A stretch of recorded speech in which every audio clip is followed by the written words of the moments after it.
নমস্কার।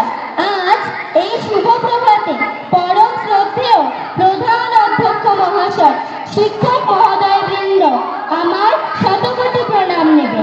আর আমার সকল দাদা দিদি, ভাই বোন ও সহপাঠীদের প্রতি রইল শুভ স্বাধীনতা দিবসের হার্দিক অভিনন্দন। আর এক সূত্রে সকলের ঘটিতে থাকার আন্তরিক কামনা।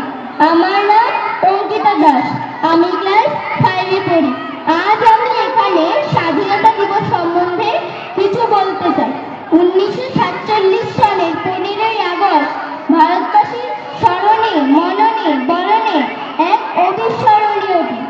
ওই দিন ভারতবর্ষের আকাশে উদিত হয়েছিল স্বাধীনতার সূর্য।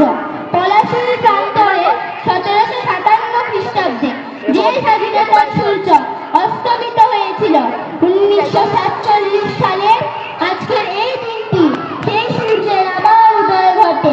ভারতবর্ষের এই স্বাধীনতা কোনো সহজলভ্য ছিল না। প্রায় 200 বছর ভারত ছিল ব্রিটিশ শাসিত ভারত, কিন্তু ভারতবর্ষের মানুষ সেই ব্রিটিশ রাজ্যের অকথ্য অবর্ণনীয় অত্যাচার কখনোই মেনে নেয়নি। 1930-এর দশকে দুর্বার হয়ে উঠেছিল গোটা ভারতবর্ষের স্বাধীনতা আন্দোলন।